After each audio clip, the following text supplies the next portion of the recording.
webinar this evening, which is called the Ultimate Achievement Blueprint, and I'm very excited about this. This is a first for me, the first time I have ever done a webinar. So very excited, having to use this software I've not used before. So thank you very much for getting on the webinar and being part of my first this evening. Now, I am going to do questions. So if you want to hold your questions to the end, that would be fantastic. And then we'll have a questions and answers session right the way at the very end. I think this is going to take around an hour, and then we'll see how we do for questions. Might take a little bit more than that.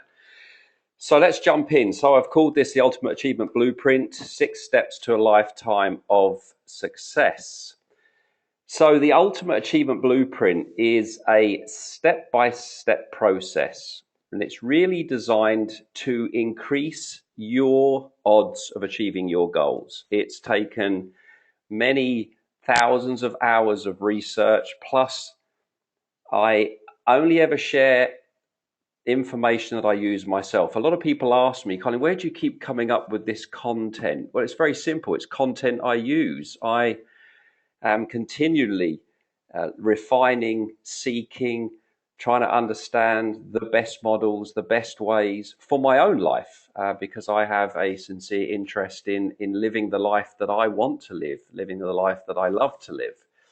And so far we've done pretty well with our little life down here in Spain. So it's not that difficult for me to share content because it's content I use, and I will not share anything that I've not used myself and that I really understand. So this blueprint is about as refined as I can possibly get what it takes in order to achieve our goals. There's many other aspects for sure, but I've really boiled it down to the essence, to the 6 steps that really make the difference. So here it is, and I notice there's already a typo. So it starts with intention, then attention, then action, then obligation, then reflection, and then actualization.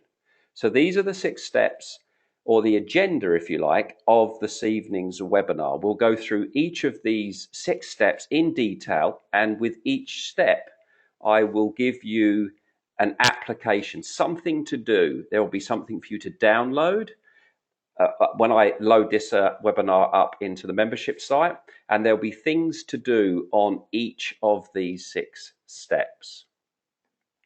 So before we jump into that, I just want to share with you 3 underpinning principles: the principle of alignment, the principle of motivation, and the principle of energy. Now let's look at alignment first.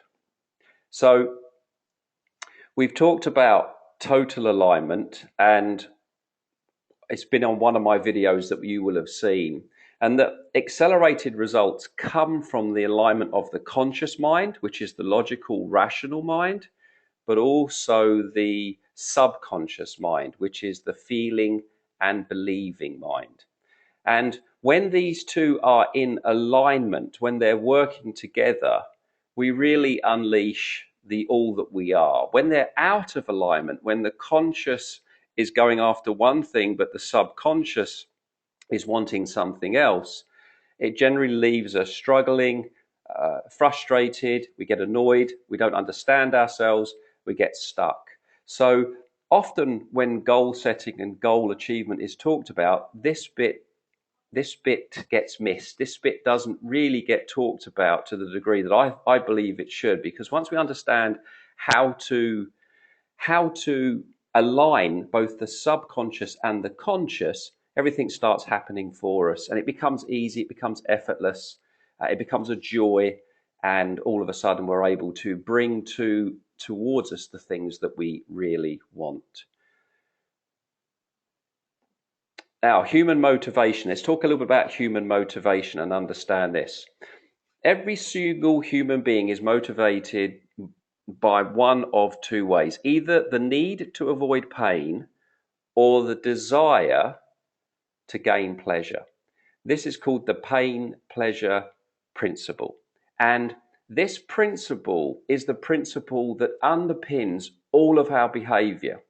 Now, often we try and change our behavior and we try and do it through conscious will, and it just doesn't work. It lasts for a while, but it doesn't work long term. And because we're not getting at the cause of the behavior and changing the cause, then we don't really get the changes that we want. And the cause is pain pleasure, and pain pleasure shapes every area of our life, our weight and our shape, a level of income, our business, our results, everything. Our relationships, the quality of our relationships, the quantity of our relationships are all come down to this pain pleasure principle.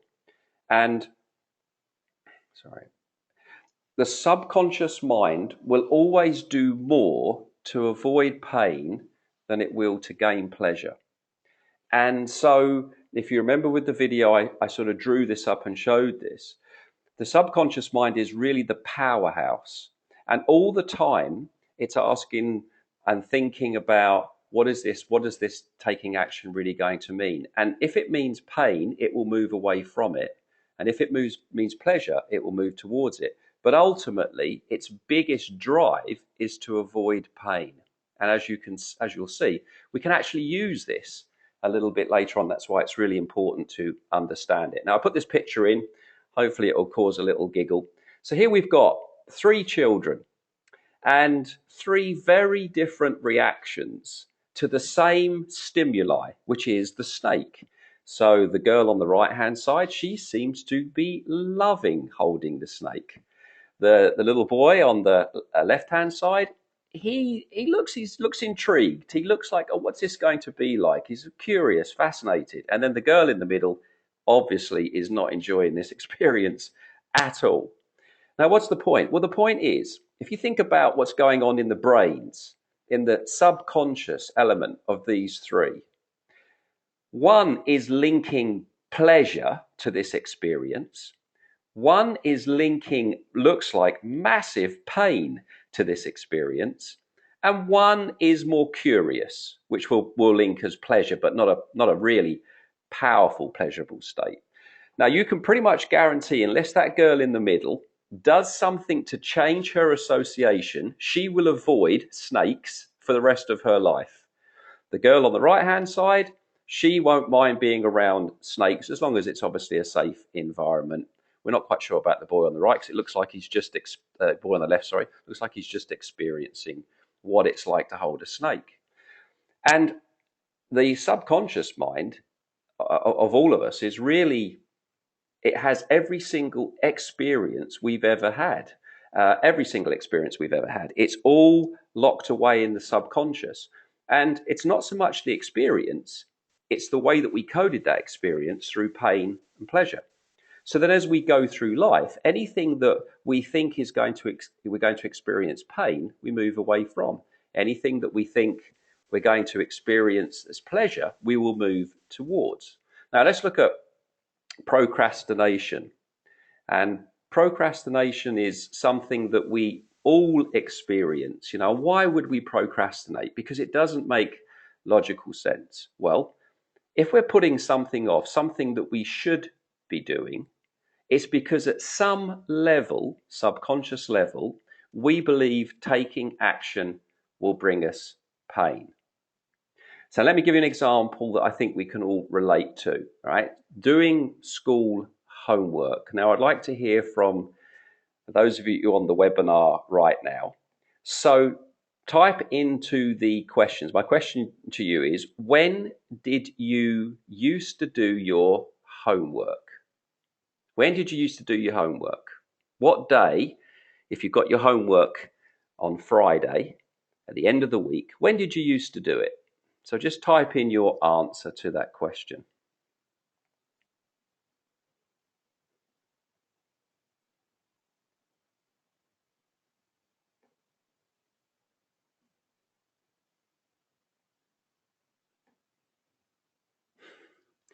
The day before, Saturday, at the last possible time. See, so We all have a different strategy for doing the homework. So some would do it Friday and get it done. Now, why would they do it Friday? Well, very simply, at some level, they link pain to having it not done over the weekend and pleasure to getting it done there and then. So they hit that threshold and they just get it done. Whereas others, like myself, it would be Monday morning on the coach. But still, because I'd link pain to doing it on Friday evening and pleasure to not doing it. And on a Monday morning, there would be a switch where all of a sudden it would become painful to not get it done. Because if I didn't get it done, it would mean detention. And I didn't want detention. Detention equals pain.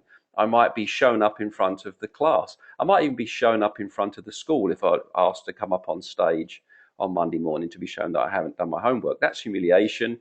That equals pain. So this is the driving force behind everything we do. Let me give you another example here. Let's take cigarettes, smoking. So why would anybody start smoking? Think about that for a second. Now, I never have, but I've been around plenty of people that did. And whenever I saw someone light up the very first cigarette, it never looked like it was something that was enjoyable. I saw people go green. I saw people be sick. But you've got to ask the question, why on earth would anybody continue to smoke? Why would they light up the cigarette? Now, notice I'm asking the why question here. Why does someone behave the way they do? Well, it's very simple. If you think of pain, pleasure. To smoke would put you into a group. You're accepted. Acceptance is pain. If you don't smoke, you could be rejected. Acceptance is pleasure. If you don't smoke, then you could be rejected, and that equals pain. Now, if the brain's constantly moving away from pain and towards pleasure, I'd rather not be rejected. I'd rather be accepted. So I will do this disgusting, uncomfortable, causing me to feel sick experience in order to achieve my ultimate. And at that time, it was cool to smoke. You'd have adverts on the TV of people smoking. You'd have Marlboro Man, the cool cowboy, smoking. You'd have elegant people smoking. So smoking was also cool. And so, most people want to be cool. Certainly, a lot of males would like to be cool. So I'm going to continue smoking that cigarette, even though it's disgusting, because I get into the cool club. And that's why anybody, and you can look at drinking. If you remember the first time you had a sip of alcohol, going from fizzy drink to alcohol. I mean, that I have done. And it tasted disgusting. But once again, why would we continue? Why would we acquire the taste? Through pain pleasure once again. So pain pleasure is the driving force. It's what shapes all of our behavior. And when we understand it, we can get it working for us. We can get the subconscious mind on board and working for us, rather than in resistance and preventing us from achieving the things that we want to achieve. So subconscious mind houses all of our memories. Every single memory is in there. Some of those memories we have associated pain to. Some of those memories we have associated pleasure to. They're already there. And as I say, we're able to use those. The subconscious mind will do more to avoid pain than it will gain pleasure. And we can actually use this principle to motivate ourselves. And you'll see it's a key principle of the Ultimate Achievement Blueprint. Now, universal energy. Let's look at energy.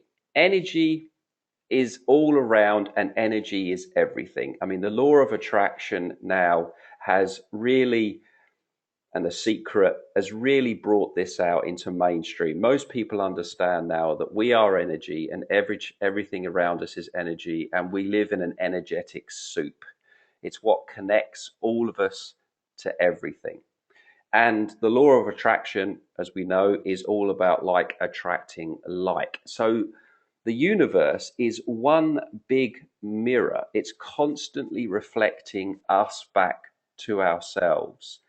As long as we are taking responsibility and seeing it that way. Otherwise, We don't see it as a reflection. We actually blame and accuse and finger point. So we are living magnets. We are attracting people, situations, and opportunities to us. And ultimately, what we're looking to do is become attractive. And that means that we need to, bring our vibrational frequency up to the highest level that we possibly can. The level of love is the highest level, because that way then we become attractive. That way we start pulling towards us the things that we want. And once again, the ultimate achievement blueprint uses this law because it is the great law. Now, the master skill is goal setting. It is the master skill of success. And developing this skill will do more for you to ensure your success than anything else that I know of when you think about it. When you're able to set goals and achieve goals, it opens you up to greater possibilities, greater opportunities. It is, as I say, the master skill. So this is a skill that I have been working on for many years and seeking to find and refine how to do it and how to do it really, really well. And that's what we're going to be talking about. So if you really want to boil it right down, success equals goals. And the better you are at setting and achieving the goals that you want, the more successful you will become. Now, there's only one true definition of success, and that's yours. Often when we think about success, we think about what the world defines success is. But it's really important that you define success on your terms. And I found this lovely quote by Anna Quindlen. If your success is not on your own terms, if it looks good to the world but does not feel good in your heart, then it's not success at all. And we're either living life by design or life by default. And if you don't have a plan for your life, someone else will. And guess what? What they've got planned for you won't be very much. So it's really important that you decide what success means to you. And it's always interesting when I'm working with groups and I'm in front of a group, and I'll ask the question, how many of you want to be successful? Without doubt, every hand goes up. And then the second question I ask is, okay, so what's your definition of success? And with that, I often get rabbit caught in headlights syndrome. And then I sort of snigger and think, we're onto something here. Because if we're not living by our definition, we must be living by someone else's definition. And we might find that that becomes empty success rather than fulfilling success.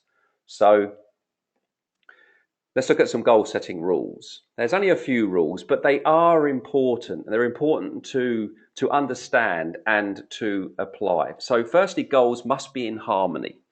What do I mean by that? Well, if you have a goal to become a multi-millionaire and you also have a goal to sit on the beach all day, then it's going to be really difficult to achieve the multi-millionaire. Not saying it's impossible, but it's going to be really difficult. So we've got to make sure that your goals are in harmony. Secondly, goals should be challenging. They should stretch you. They should be a bit scary. I'm going to talk about this. Me doing this webinar is a bit, I've never done one of these before. So the whole getting my head around it, and if you know me, you know that I'm not technically that fantastic. It's scary, but it should be, because we're stretching ourselves. We're taking ourselves outside of our comfort zones. Thirdly, goals should have a tangible and non-tangible element. So there's the tangible, the sort of the having, the things that I have, I can measure. And then there's the intangible, which is the being aspect. And once again, I find that many people miss the being, the bit that you can't really measure, but it's still an important aspect of goal setting and goal achieving. And that makes more sense as we go forward. Goals should be short-term and long-term. So there should be a nice balance between short-term goals, and we've got our 90-day challenge. That's a very short-term goal, 3 months.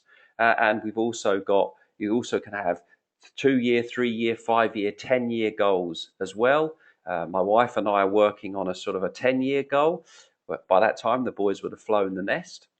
We want to travel. We want to travel extensively. So we're already putting in place how we're going to achieve that and how we're going to create that, and thinking about where do we want to travel?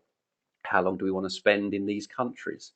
So short term, long term. And then lastly, goals should be balanced. So we talk about health, wealth, love, and lifestyle. It's really important that you're across every aspect of your life, every facet of your life. Because if you focus in one area and neglect another, you can find that you're out of balance, and that doesn't equal success. So, for instance, many men that I work with in the corporate world are really focused in making money, achieving success in their careers, and they find that their relationships have taken a hit and their health's taken a hit. So they've put on a few pounds, they're nowhere near as fit as they used to be. Well, I don't call success if you're the richest man in hospital. I don't call that success. I don't call it success if you're the richest man, but you're the richest, loneliest man. Success is every area in our life working how we would like it to work. So by having our health, wealth, love, and lifestyle, we're really thinking about every facet of our life. And I use a metaphor here, and that is, if you take a diamond, you think how precious a diamond is. But if we just take that diamond, we only polish one or two sides. We just keep polishing one or two sides, polishing, and we let the other sides go dull and lackless, then the diamond isn't as precious. And that's what can happen in a life if we're focused in one area and neglecting another area. So goals need to be balanced.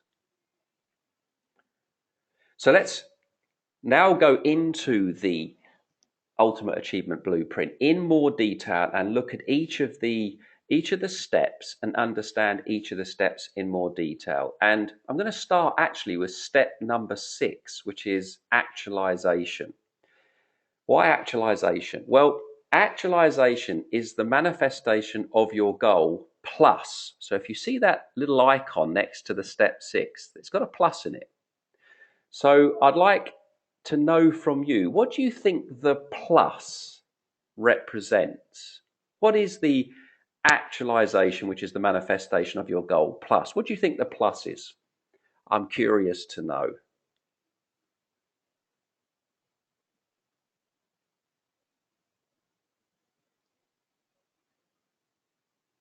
You can type in your answers.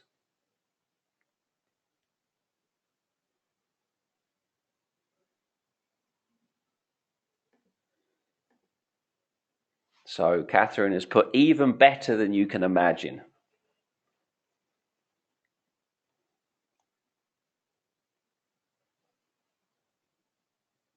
A new perspective, Dominique has put. How it affects others, Leon has put. All right, well, let me explain. The purpose of setting goals, the real purpose of setting goals, is not what you get by achieving the goals. It's who you become by achieving your goals. And that's the plus. So I never really thought about this, not for many years, to be honest. And then I started to understand the real benefit of this. So this is self-actualization, the motivation to achieve one's greatest potential in life. This is to actualize ourselves. So I didn't really think about this until I was really shown this by my first mentor, that what you get, you could lose, but you never lose who you've become. So if we take someone like Richard Branson, who's a billionaire, let's use him as an example, most people would agree that if he lost his wealth, he would have it back very quickly because of who he has become. And so when you think about self-actualization, the plus to achieving your goals, the real meaning behind the meaning, to actualize, to release more of who you really are into the world, to tap aspects of yourself that have long been forgotten, to move more or bring more of your potential from the inside to the outside. That's really what the power of goal setting is all about. It's I believe, the master motive in life. There isn't anything better than realizing your potential, becoming the best that you can possibly become, getting closer to the truer aspect of who you really are, rather than a set of beliefs that are limiting us, or lacks, if you like, that are getting in the way of us achieving that. And Maslow obviously was the individual that came up with self-actualization. And here's one of his quotes: "A musician must make music, an artist must paint, a poet must write, if he is to be at peace with himself. What a man can be, he must be. This is the need that we may call self-actualization. It refers to man's desire for fulfillment, namely, to the tendency for him to become actually in what he is potentially, to become everything that one is capable of becoming." So here's two shapes, and we have the circle there, and the circle represents inside and outside the comfort zone, and all of us have got comfort zones. And if we stay inside our comfort zone, we don't grow, we don't actualize, we don't release more of the potential, we don't become the greatest that we can possibly become. Whereas the never-ending spiral, you'll notice, is never-ending. It always moves outside of itself. And if you notice the model that I use in the blueprint, it's a never-ending spiral, because if we are applying these steps, it will always be a never-ending spiral. We won't complete the circle, we'll move just outside the circle.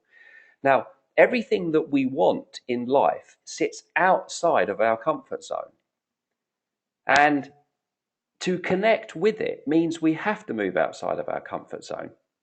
But that's often scary. That's often, something that we would rather avoid, which is why the pain pleasure principle is really important. Like right now, getting on the webinar and doing a webinar is outside my comfort zone. Talking about this topic isn't, but actually the webinar is.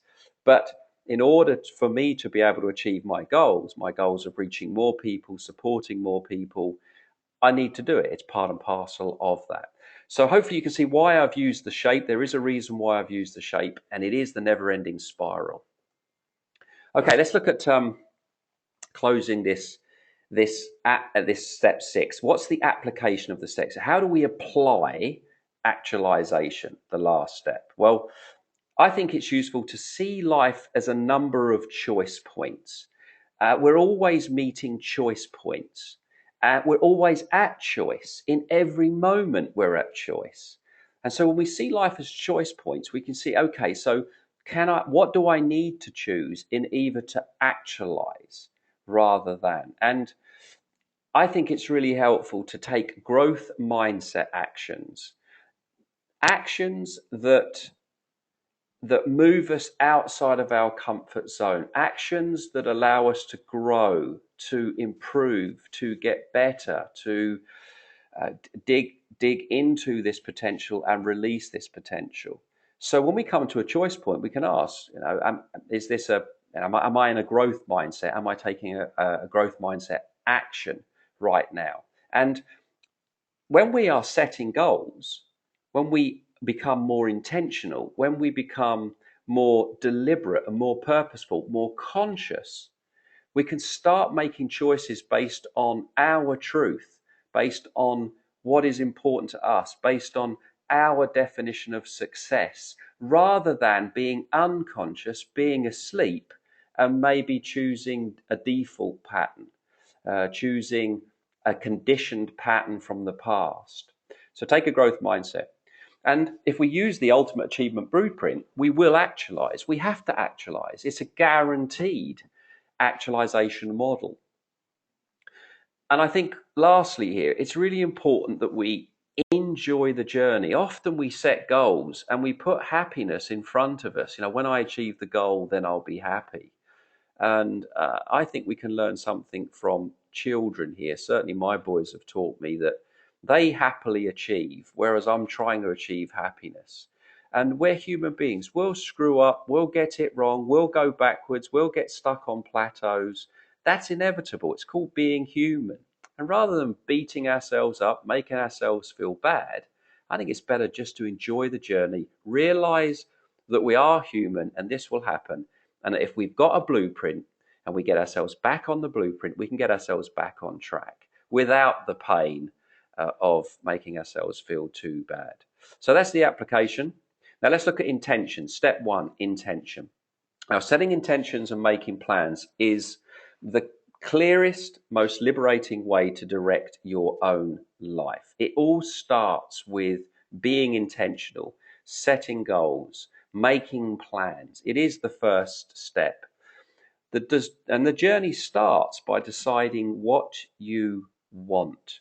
And a life lived on your own terms starts with a clear vision and a deadline. And I love the word clarity. Clarity is such a great word when it comes to setting and achieving goals. The clearer you are, the easier it is to move in that direction. If you think about lack of clarity, so when you ask the question, what do you want, and someone can't answer it? Well, if you can't answer it, you are moving in a direction. The question is it the direction that you want to go in? So it's worth spending time asking that question. Now, the conscious mind, as we know, is the rational and logical part of the brain. So in this first step, we're really primarily focusing on conscious alignment because we're going to be using words to describe our goal, and it's taking care of that logical, rational component of our mind. Remember, our mind is made up of two minds. So the subconscious alignment aspect is taken care of in the following steps. So step one is to get that conscious clarity. And then step two will be to get the subconscious mind working in alignment with that. So understand that that's the case. Now remember that the subconscious doesn't speak in words, it speaks in pictures and emotions. So you'll see that step 2, 3, 4, and 5 are much more in alignment with the pictures and the emotions. So step one, conscious, step two, and then we move into subconscious. Now, wise words. I love this by Zig Ziglar, and what a great name. You must become a meaningful specific rather than a wandering generality. I thought that was great when I first heard that, and I've seen Zig Zig speak. And that is the challenge. For many people, they are a wandering generality rather than a meaningful specific. So it is work to get clear. It's not easy to get clear. And clarity comes in layers. Just start somewhere. And the more you ask the question, what do I want? The more you spend time getting yourself into alpha, that more relaxed state, which is the gateway between conscious and subconscious. The more you do that, the more you start to connect with the things that are important to you. And when people say, I don't know what I want, I don't believe that they don't know what they want. They believe they don't know what they want, but there's a part of them that knows exactly what they want. The great question, what do I want? Second question, what do I really want? Third question, what do I really, really want? Now, when I'm running retreats down here in Spain, and people come on the tree, I get them to answer, get them in pairs and get them to answer the question, what do I want? So if you were in front of me, I would ask you the question, so what do you want? And you answer that. Then the second question is, yeah, that's great. Now, what do you really want? And then you answer that. And I say, that's fantastic. Now, what do you really, really want? And then you answer that. And it's really fascinating to watch what happens over a sort of a 30-minute period of this type of inquiry in a relaxed environment, no pressure, to see what happens. And I call this head, heart, soul. So what do you want starts with the head. And there's nothing wrong with that. You know, that's where we start. What does the head want? Some would say the ego. Second question, what do you really want? That starts to connect you more to heart. And then what do you really, really want? That really connects you to your soul, the deepest aspect of who you are. And you've seen this model, be, do, have model. So the head is about the haves. What do you want to have? You know, and that might be the house, the car, the money, that sort of thing. The heart connects you to do. What do you want to do? Well, I'd love to travel. Yeah, that'd be fantastic. And then the soul connects you to how you want to be. You know, I want to be abundant. I want to be loving, caring. And it connects us to the beingness. Remember that we're human beings, not human doings. And it's the beingness that is the attractive part of the law of attractive, because how we're being is energy. Those words that we use, like abundant, is a word for energy. Loving is a word for energy. Confident is a word for energy. At peace is a word for energy. It's all energy, and it's different energetic vibrational frequencies. So when we get clear on how we want to be, we really do start to tap the part of us that makes the difference, which is energy. But yes, we want to know what we're going to have, and yes, we want to know what we want to do as well. Powerful goal setting. So goals need to be specific. The brain works with specificity. So it needs specific. The more specific you are, the better. When someone says, I want to make money, I'll just give them a pound and go, there you go, you've made some extra money. And of course, that's not exactly what they mean, rarely. So we've got to be specific. What do you mean you want to make money? I want to be happy. What does that mean to be happy? So the more specific, I want to make an extra £2,000 a month within the next 90 days, finishing on this date. Or I want to be happy. I want to be at a 9 or 10 on a scale of the happiest I've ever been in my life. And I'd like to be at that level at least 90% of the week. That's more measurable. It's more specific. And the brain works better. The mind works better when we're specific. Goals need to be positively framed. The subconscious does not understand don't. If I say to you, don't think of rainbow colored snow, you probably just thought of rainbow colored snow. So the subconscious can't negate. And so it's really important that we positively frame our goals in what we want, not what we don't want. Really important. Otherwise, we attract what we don't want. I don't want to be overweight anymore. I don't want to smoke anymore. I don't want to eat chocolate anymore. I don't want to be lonely anymore. Well, you can pretty much, I don't want to be broke anymore. Well, you can pretty much guarantee that that's what's going to happen because of the law of attraction. Where you are energetically, you will attract more of that you don't want. So it's really important that you focus on what you do want. Your goal must be for the highest good for all involved. Now, this is the supercharger. This is the bit that you've seen me talk about on the very first video that I put out there, the why frame. And the highest good, what does that mean? Well, if you look at why there, I call this me, we, world. Very simple. So when you set a goal and you write that goal out, what I suggest you do is you think about that goal. And then you think about, what is that goal going to do for you? Why do you want that goal for you? And then the second thing is, okay, how is you achieving that goal going to help those that are around you, your friends and your family? How's it going to help them? What difference is it going to make to their lives? And then chunk up to, and how is it going to impact the world? What difference will it make in the world? Now, this is how to get purpose behind your goals. This is how to tap that energy that sits there. This is how to get more energetic by really cranking up the why frame. Me, we, world. Very simple. But when you take each of your goals and you think about what's it going to do for you, what's it going to do for those that are around you, what is it going to do for the world at large, and you connect to that energy, boy, that really makes a difference. So take each of your goals and me, we, world them and see what happens when you do. The greatest mental law. We've had the greatest, law of the universe. Well, here's the greatest mental law. Any thought, goal, intention, or idea held continuously in the conscious mind must inevitably be brought into reality by the subconscious mind, because the subconscious mind is really the servant to the conscious mind.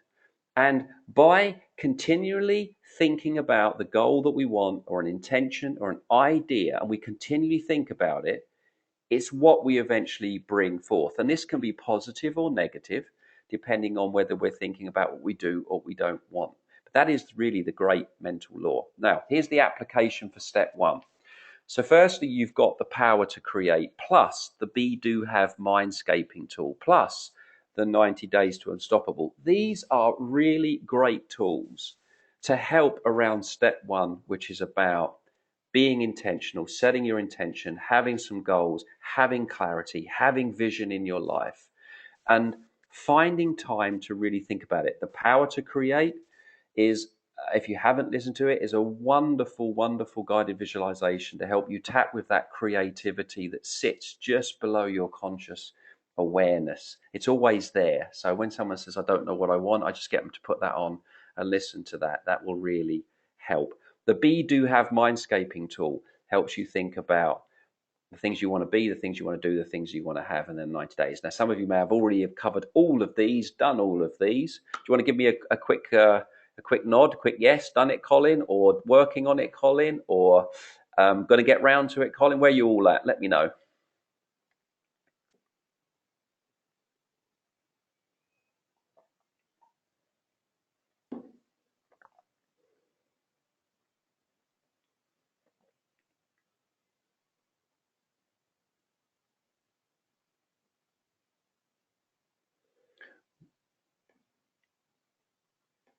Okay, Catherine is working on it. She's got a reasonable way through it. Dominique is working on it. Carla, yes, did a lot of it. Done the 90 days to unstoppable. Not done. Oh, sorry, I can't see that. Where's that? Oh, not done the power to create yet. Okay, got it, Leon. Fantastic. All right, so let us move on then. Step two, attention. The next step is attention. And this works on the principle where attention goes, energy flows. And you may have heard this before, but once again, it's a very powerful principle. Where attention goes, energy flows. So it's important that we put attention on our intention, that we think about what it is that we want to achieve, because it should be, if it's an intention that we want, it should be energizing. And we know like attracts like, energy attracts energy. So as we become more energized, we stand more chance of connecting with that we want.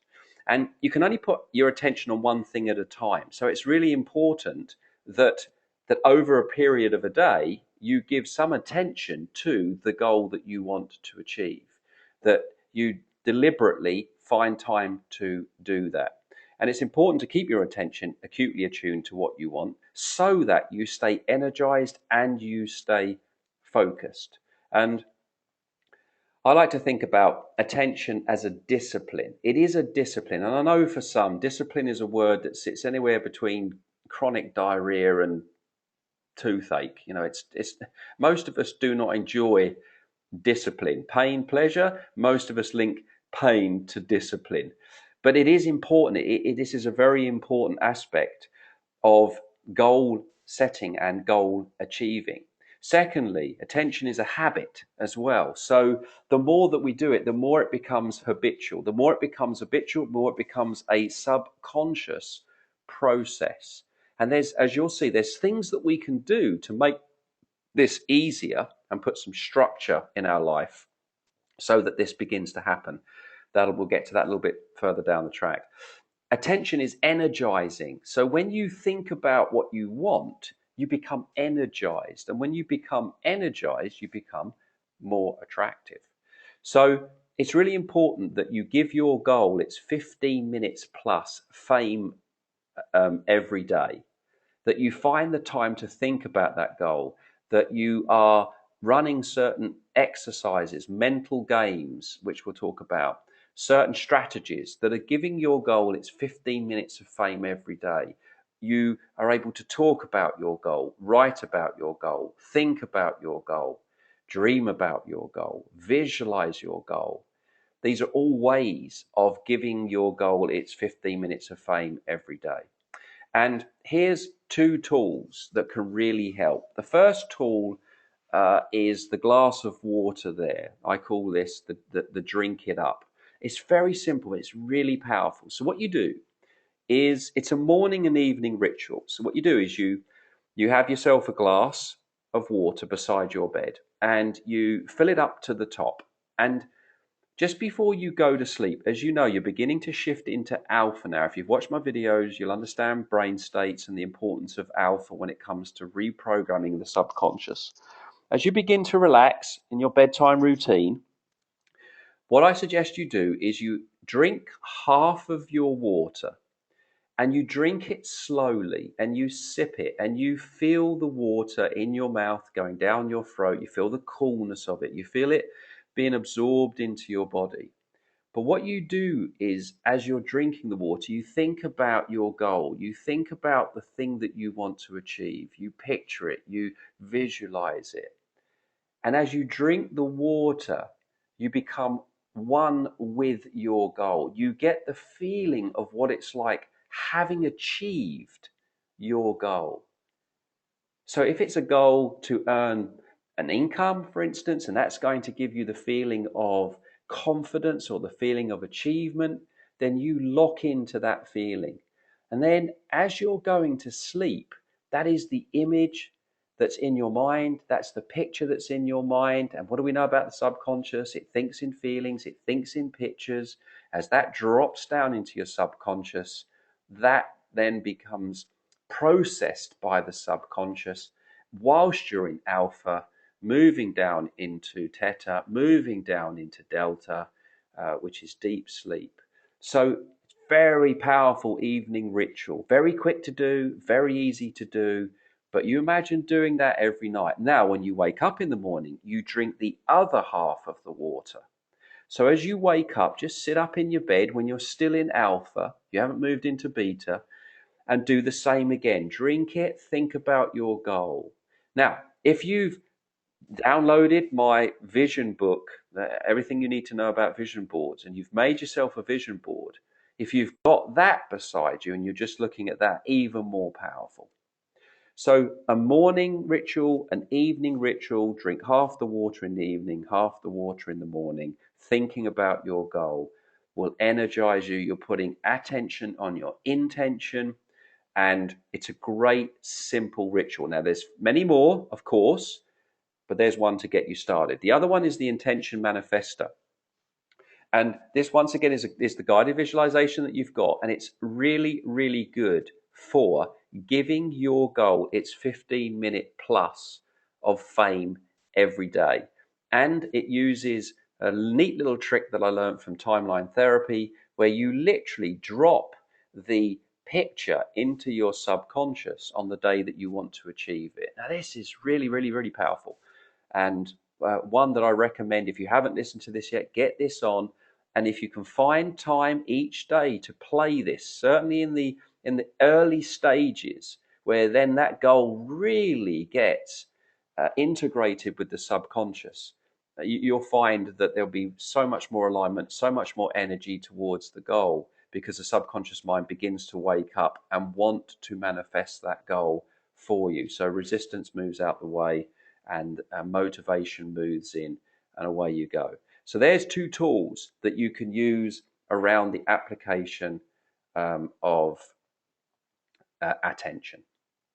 All right, let's look at action. Step number 3. Now, goals are nothing without action. And I think that this is where many people have gone wrong with the law of attraction and that. And I don't think it was their intent when they made the movie, The Secret, but it certainly was. It misguided a lot of people to think that you can just visualize, energize, and everything would come towards you. And it's just not the way the universe works. You have to put some action in. The universe rewards action. When you give action, you're saying to the universe, I'm committed. I really want this. And so action is really key. Now, it is important that it's inspired action, that it's action that is with energy for sure, but nevertheless, action is important. And I suggest get going and keep going. The hardest bit is when we first start out with our goals, when we are starting to get some momentum. That's the trickiest bit. And I've done a marathon, I've run a marathon, and I got some mentoring from someone that's run many marathons. And one of the pieces of advice he gave me is, Colin, once you start running, do not stop until you get to the end. No matter if you almost just literally jogging at the slowest you can, do not start walking, because if you start walking, you'll find it really hard to start running again. And most people can't start running again because literally they realize just what's happened, within their legs. So just keep going. Once you get going, keep going. Take an action every day. Do at least one thing every day. If you can do more than one thing, do more than one thing. But get the momentum going, because momentum starts to become more momentum, which starts to become more momentum, and success breeds success, and it gets easier and easier and easier and easier. So your goal really is to get going and keep going and do one thing, at least one thing every single day. And consistent action is really the key to success with anything. Consistent action. Often we'll start and then we fizzle out because we just didn't get the momentum going in the first place. So there's just a few things there that really do make the difference. And a couple of things that we can do to help us around this is apply what I call conditions thinking. And conditions are actions that help ensure the completion of the goal. Conditions, this is sort of the question that we can ask ourselves. What conditions can I put in place by which achieving my goal becomes inevitable or automatic? Now, let me explain what I mean by that. So let's say we've got a goal to lose 15 pounds, right? What conditions can we put in place to make it easier? Remember about pain and pleasure. The brain will avoid pain more than it will go for pleasure, but pleasure is still important. So if I pack my gym bag the night before, I'm not going to wake up in the morning and go, oh, I'm unpacked my gym bag, which equals pain, and I'll do it tomorrow, right? I'll procrastinate, do it tomorrow. If I've packed it already, it's more difficult to do that because I've done the gym bag's all done. If I have all the ingredients that I need ready to make the breakfast smoothie, a smoothie that I love to taste, if I've got all the ingredients ready the night before, it's really easy just to throw it in the blender, done it all, bang, I've got my smoothie. So I've got my gym bag, I've got my smoothie. Now, what if I arrange to meet someone at the gym? Well, I don't want to disappoint them. I said I'm going to meet them at the gym. I really do need to get to the gym to so that I don't disappoint them. Pain, pleasure, once again. We move away from pain towards pleasure. Pain is disappointment. I don't want to disappoint. I'll move towards. Now, if I really, really, really want to put a condition in there, what if I keep a progress tracker? So I actually track my progress. I create myself a little chart and I track my progress. And at the bottom of that progress tracker, I write something like this. Something around, if I don't do at least 3 days, if I miss 3 days of action, I have to pay £50 to a charity I absolutely do not agree with. Now think about that for a second. What if you had that condition in place? Right? So I miss a day's worth of taking action. I miss 2 days worth of taking action. And now I know if I miss this third day, I've got to commit to paying £50 to a charity that I absolutely don't agree with.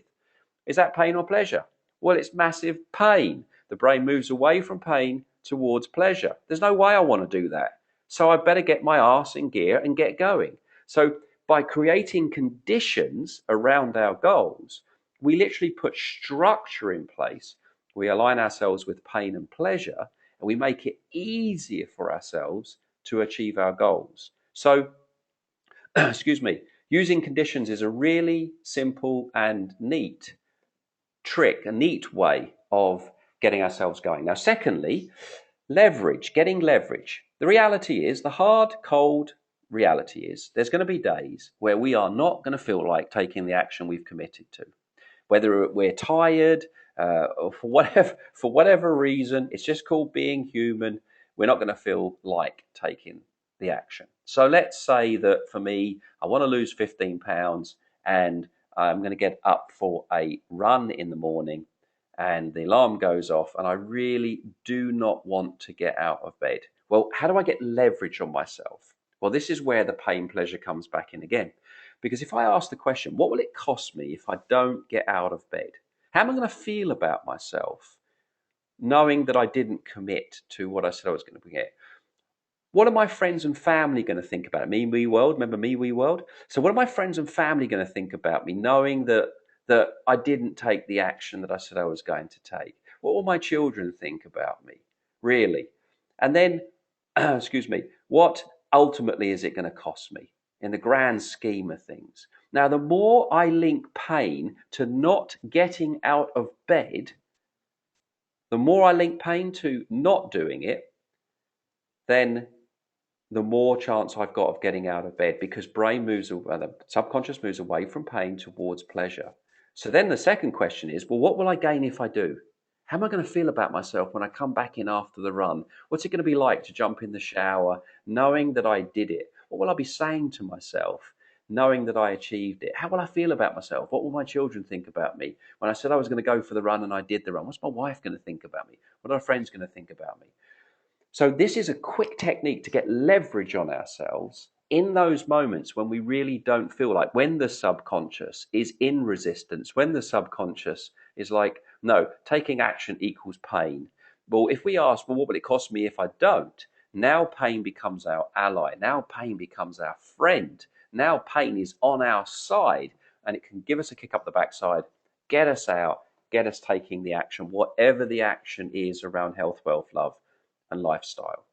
So the application, firstly, use pain pleasure questions, get leverage on yourself. If you're in those moments where you really don't feel like taking the action that's in your plan, the action that you know you need to take. Secondly, put some conditions around your goal. So what conditions can I put into place by which achieving my goal becomes inevitable, automatic?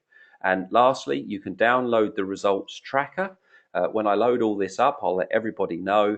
I've put together a results tracker. It's a very simple little tool. I'll write some information on it, but basically you put your goal, you put your big, how you're going to really reward yourself when you achieve the goal. And then you can create for yourself a point system. So if by the end of the week you've taken all the actions, you can give yourself X amount of points.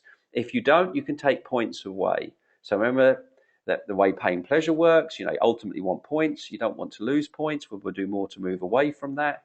So you can create this. And at the end of the first month, you give yourself a reward. If at the end of the second month, you give yourself a reward. And of course, you give yourself a reward. So that will be in the membership site once I put everything up, and I'll let you know about that.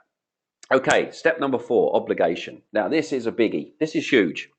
This, once again, is one that's missed often around goal setting. So obligation, what do I mean? Well, conditions are how you hold yourself accountable, whereas obligation is how you are accountable to others. Now, because we're human beings, we're social creatures, and we thrive on social reinforcement, and we feel the pressure of social repercussion and accountability. This is pain pleasure once again. Very few of us like to let people down. Very few of us enjoy being laughed at or ridiculed or mocked if we're not doing what we say we're going to do. So the moment we let others know this is what I'm going to achieve, all of a sudden now there's massive pain to not taking the action that we said we was going to take. So obligation is a biggie, and it's a great failure proofing technique, strategy, if you like. Knowing someone is going to hold our feet to the fire is a huge motivator. And one of the reasons that I'm asking you, get your goals onto either the forum or onto the Facebook den, is because I know it creates a psychological shift when we do that. When we're announcing to everybody, this is what I'm going to do, it's hard to not bloody do it, because I've told people, because pain, pleasure. So it's like one of those things. When I set the goal to do a marathon and I said I was going to raise a load of money, I didn't want to let the charity down. So am I going to do the training? Yes, of course I am. Am I going to do whatever it takes to run it? Yes, because I don't want to let anybody down, because that equals pain. So it becomes a way of failure proofing. Now, on the other end of the spectrum, the positive reinforcement of sharing your accomplishments with others can be a massive boost to your motivational levels. Well, this is pleasure. And that's why being in the forum or being on the Facebook, our little online den, we get lots of reinforcement. It's already going on, and it's so lovely to see you all supporting one another. And thank you to those of you that are doing that are getting on there and just Facebook liking the goals that people are putting down, supporting them, helping them, because this is makes a big difference. So when we're in a community of people, almost a a community that is there, that is going through what we're going through and understands, it makes a huge difference to our level of motivation. And it's almost like a mastermind group. When you're part of a mastermind group, it's a very, very powerful and very effective way of helping us stay motivated and stick into doing the things that we say we're going to do. So the application of this is find yourself an accountability partner. This is a you must do. This isn't a nice to do. This is a must do. Have an accountability partner. Find time to speak to one another. If you could speak to one another in the morning and the evening for 5 minutes, phone or email, and just share what you've done, that can make a huge difference. And you want somebody that's going to be really disappointed in you if you don't do what you say you're going to do. That's what you want, because that's pain. And if that equals pain, there's a good chance you'll knuckle down and you'll do. You don't want someone who just go, oh, don't worry about it, Colin, that's fine, do it tomorrow. You don't want a person like that. You really don't. And that's why it's good to be with somebody that's going through what you're going through. Now, there's 55 people that's in the membership site. So there's 55 people there that you could hook up with and ask, would you mind being my accountability partner? So no excuses on this one. It's not like, now, you don't have to use anyone that's in the membership, that's going through the 90-day challenge. Of course, you could find someone outside of that, but find your accountability partner. Secondly, share your goal to a supportive family and friends. I say supportive. You don't want to share it with people that are just going to make you feel bad for setting and wanting to achieve a goal. And I know they're out there. I call them mood hoovers or energy vampires. The sort of people you bump into and how's it going? You guys going fantastic, and they go, well, that won't last. You feel that energy being sucked out of you. You don't want those. No mood hoovers. You want individuals that are going to support the fact that you want to achieve. But if you let your friends and family know that this is the goal that I'm going after, then once again, you've got that pain pleasure there. You don't want to let them down, but also they can be very, very supportive. And if you really want to go for this, then I'd go to a website called, should be Stick, not Sick, sorry, STICKK, stick.com. And this is a wonderful site. It's set up by a Harvard professor who understands how motivation works. And basically, you get on there and you set yourself a goal, and you set up what your commitment is going to be. And if you don't achieve or do what you say you're going to do, it will automatically tell the friends that you put in there, which can ensue with some nice mockery. Also, if you want, you can also put some money in there as well. And if you don't commit to what you say you're going to do, the money instantly gets paid to a charity.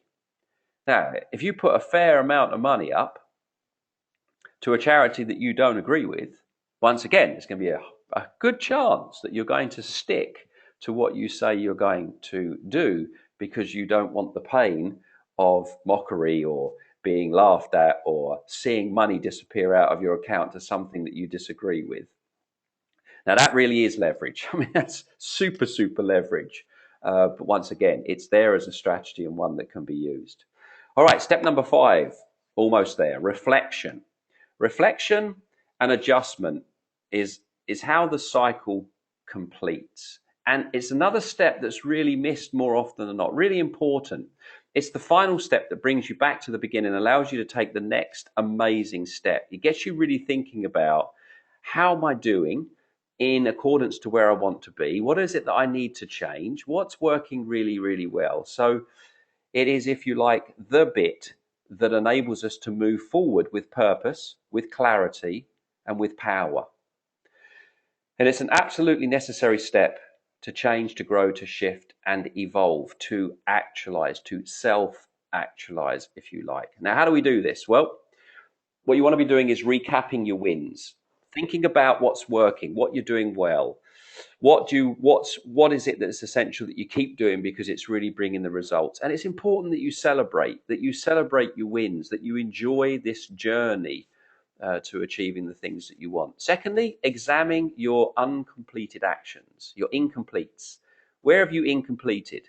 and examine it, understand it, get under it. Why haven't you? What's in the way? What's blocking you? Where have you not got subconscious alignment? Excuse me. Or have you just bitten off more than you can chew?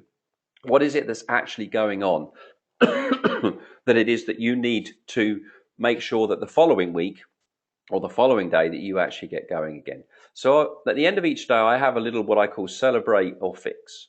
Celebrate is when I have achieved what I said that I was going to achieve. Fix is when I haven't and I need to fix it for the next day. Now, I'm not allowed any more than 3 fixed days. That's it. So this is one of my conditions. I've talked about conditions. So 3 fixes, and then I'm gonna have to pay a penalty as a result of that. So celebrate or fix. And then lastly, refine your plan. The 90-day plan you put together, when you first start out, you're going to make loads of assumptions. You kind of have to. And as you move forward, you can begin to refine that plan. You can begin to improve that plan. You can make distinctions that you couldn't make at the beginning.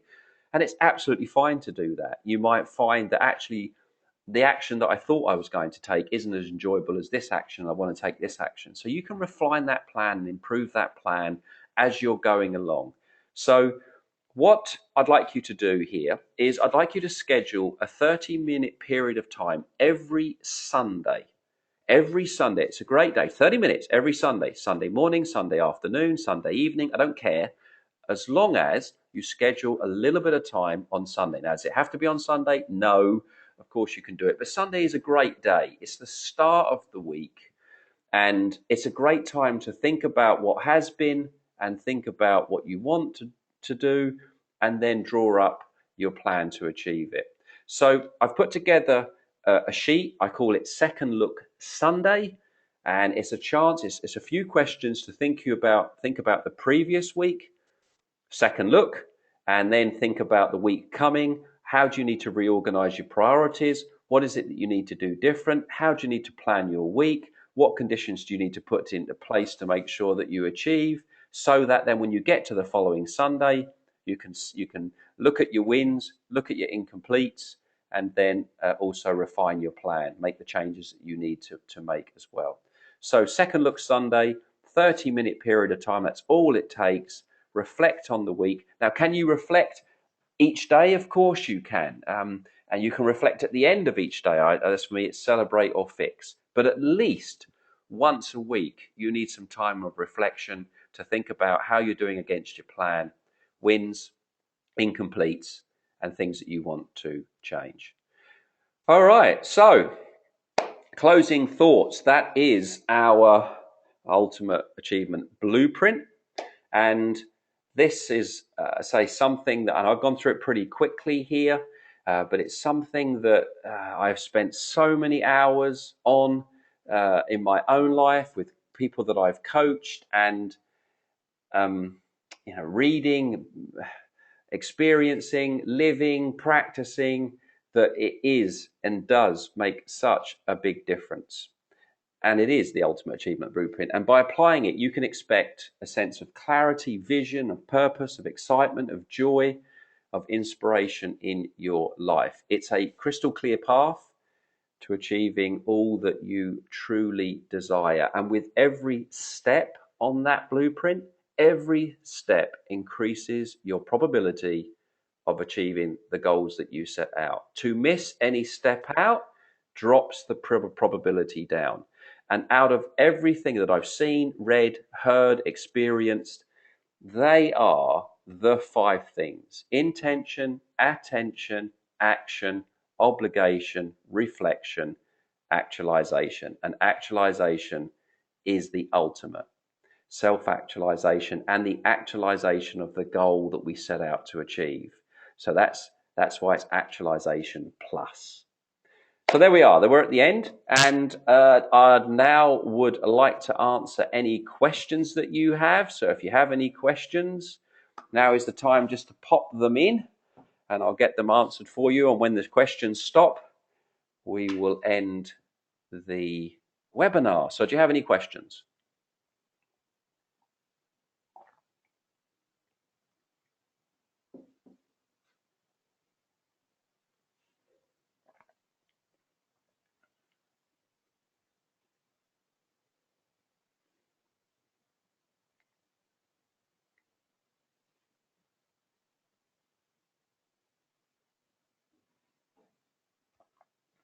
Or maybe you want to just type in, no, I don't have any questions, so that I just know that, because I can see who's online, and then I'll know to end the webinar.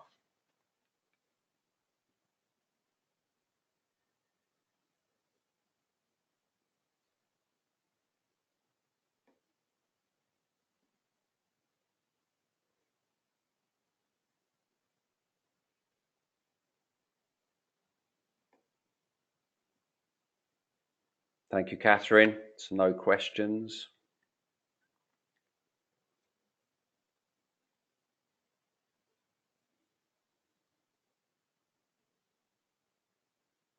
Okay, so some of you might be still typing away. It takes a bit of time to come through, I think. So what I'd also like to know from you then, what has this evening's webinar either confirmed for you, i.e. I knew that, Colin, it's a confirmation, that's fantastic, or any new distinctions that you had not thought about before that actually are going to support you in your 90-day challenges, 90 days to unstoppable. So I'd love to know, is there anything that stood out from what we've covered this evening from the Ultimate Achievement Blueprint that can make it, that will make a difference for you? So please share.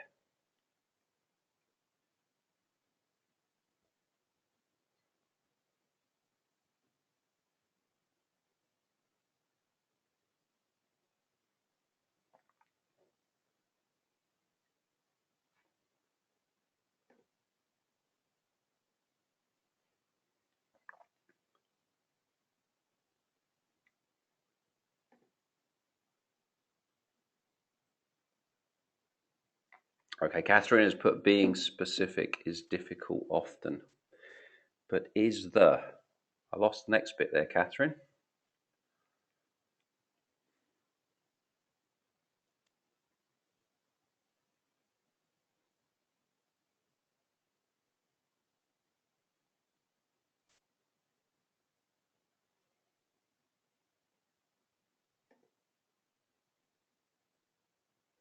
Okay, Dominique, I think what you've said about reprogram the subconscious has helped a lot, as the subconscious is powerful and it can be a struggle to overcome its effects on us. Absolutely, Dominic, you're absolutely right. When you think how much time has gone into creating a lack or a limit, that there's, in order to get the lack and limit, we've obviously thought about it, might be outside of our awareness, but yes, it can take time.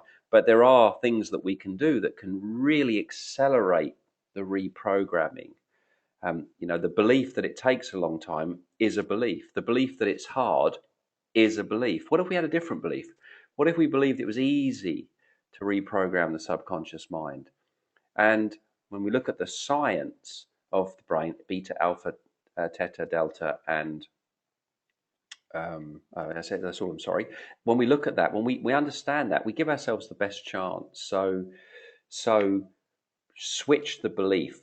Use a different word to struggle. Like it's becoming easier and easier. I don't know if any of you have done the little experiment that I recommend you do to show that how you can. Catherine, I know you've talked about this. You can be in communication with your subconscious mind, and that is let it know what time you want it to wake you up. It still never ceases to amaze me. I had to get up this morning at 4 a.m. to get the flight from the UK back here to Spain. I don't typically get up at 4 a.m., but I said to my subconscious, wake me up, please, 5 minutes before 4 a.m. Now, I did set the alarm. I did have it there, but I woke up. I woke up 5 minutes before. I had a look at my phone. It's 5:02, and it still never ceases to amaze me. Even though I've done this so many times, but it's confirmation that we can communicate with our subconscious, that it is possible, that it is always present, that it is always listening, and that we can start to be in communication with it, and we can start to reprogramming it using some of the tools and techniques. Catherine's put to make key to making dreams tangible. Yeah. Turning the invisible into the visible, which is really what this blueprint is all about. And it's the steps that make it possible to do, or give us the best possible odds. Is everything guaranteed? I don't know, but it gives us the best possible chance of achieving the things that we want to achieve. And you've got the toolkit, so the guided visualizations, find time to use them. They make a difference. I've had so many great results from people that have used them, and once again, a lot of thought went into them, and a testing as well on myself. I still love to listen to Alpha Calm. Alpha Calm is my favorite. It's just one that zones me out. If I want to relax real quick, I just get Alpha Calm on, and boom, I'm there. It is a beautiful. Not so great always listening to my own voice, I must say, but and nevertheless, the actual music and the guided visualization I love. All right, look, I don't think there's anything more coming from you, so hold on. Oh, sorry, Leon. Yes, big learning from tonight for me to review and reflect on wins from the Find My Smile in 2010. Very good. Yeah. And this proves to me that your teachings and sharings really work as long as I put them into action. Well, we've had a few of those conversations, eh? And do this again and again and again, like we are doing now. Thanks, Colin. Well, you're welcome.